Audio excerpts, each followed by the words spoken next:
Hi, Algebra 2. In this last section of Chapter 10, we're going to be using the law of cosines. It's going to be, again, another way to solve for different parts of a triangle. Here we go. Here we have the law of cosines. This is our same triangle that we've seen where each angle is labeled with a capital letter, each side with a lowercase letter, and its angle is directly opposite its corresponding side length.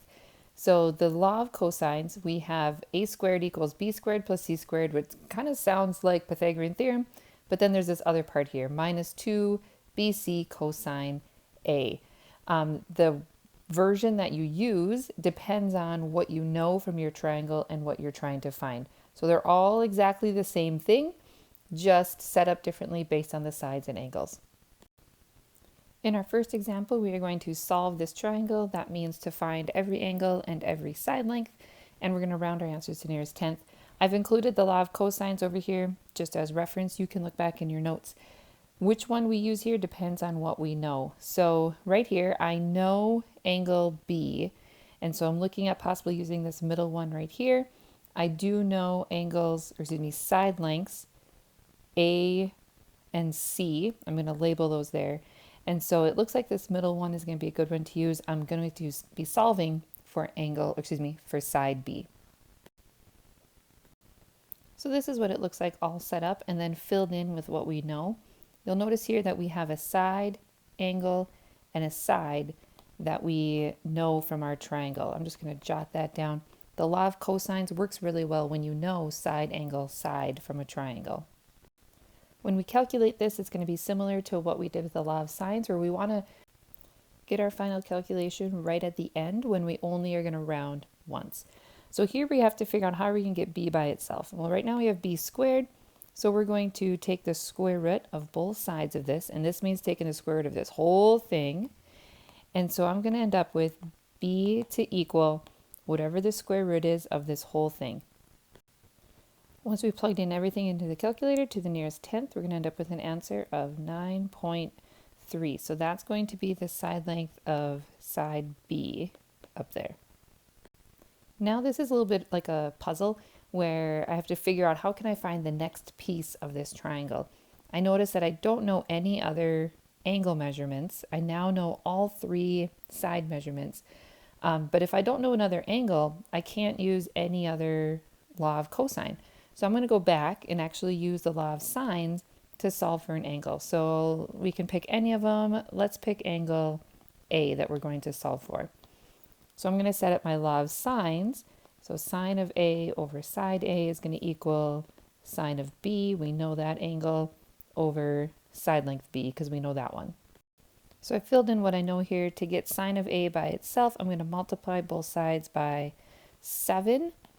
And we will get the sine of A is going to equal all of this. And now to solve for just the angle measurement, I only want to know what A is. That's going to be using the inverse sine of all of this. I'm going to do 7 times sine of 100 over 9.3. And from my calculations to the nearest tenth, I get 47.8 degrees for angle A. So now in our triangle, I'm going to show that angle A is 47.8 degrees. Now I know two angles of the triangle because they all add up to 180. I could find angle C.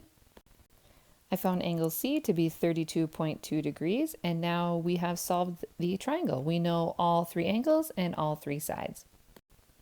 In this example, we are given some measurements from a triangle, but we're going to have to draw this triangle on our own to figure it out and to solve it. So you can draw any kind of triangle you want. I know that it's maybe hard not knowing what angle is going to be maybe obtuse or acute, but it's fine. It doesn't have to be to scale. The thing that matters is that you've labeled all your angles and the opposite sides correctly. And so now I'm going to put in what we know. We know that side A is 8, we know that side B is 5, and we know the measure of angle C is 32.2. I notice that I do know a side, angle, and side in that order, and so law of cosines is going to work well here. Since I know angle C, I'm going to use the law of cosines that starts with c squared. And so it's going to be c squared equals a squared plus b squared minus 2ab times cosine c. I've filled in everything I know, and I know that to solve for c, I'm going to be taking the square root of both sides. When I put everything into a calculator, I get c to be 4.6 to the nearest tenth.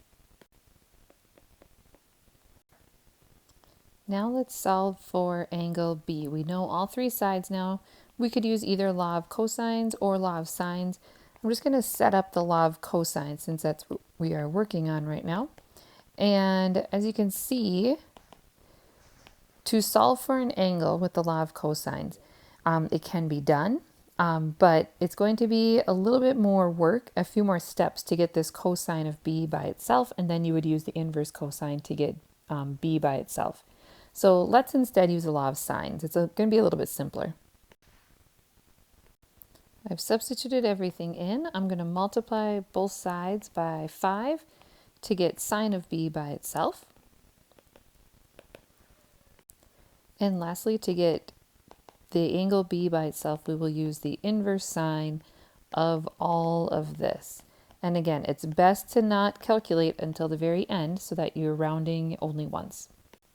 So you can see we end up with angle B to be 35.4 degrees. So now we know two angles. We could just use the fact that they all add up to 180 to find angle A. We get A to be 112.4 degrees, and now we have our entire triangle solved. I just want to talk briefly about this triangle that we just solved. This is the same one from the previous slide. And if you notice, our largest angle is opposite the largest side. Our smallest angle is opposite the smallest side. And that's a good thing. That tells us that our triangle is set up correctly and that we solved it correctly. I just want to mention one piece because as I was doing the notes here, I got stuck on this problem. And here's why. It is possible if I took this leg right here and I swung it this way, it is possible to create a triangle that would still have a side length of 4.6. It would still have a side length of 5 down here, and this side length would still be 8. If you do it that way, this is what it ends up looking like. And this is what happened to me. As I was solving this triangle, I went to solve for the angle A. And so I set up the law of sines and I substituted everything in. And every single time I was getting angle A to be 67.9 degrees. But when I did that, and I put that into my triangle right here, and because I add up to 180, I got angle B to be 79.9 degrees. And I knew that was not possible because then my largest angle was opposite a side that was not the largest side. And so I knew that this was not correct. And so just be very careful when you're solving these because this is what's called an ambiguous case, where there's actually two possibilities as far as side lengths go, but make sure that the angles make sense for your triangle. The largest angle needs to be opposite the largest side. And if that's not happening, like in this one, then you know something is wrong. And so in this case, if you just solve for angle B first, then you'll be able to get the correct angle for angle A. Here's an example where we only know side lengths. We know all three side lengths. We cannot use the law of sines here. We have to use the law of cosines. It really doesn't matter which angle we solve for first here. I'm going to use this version of the law of cosines to solve for angle A.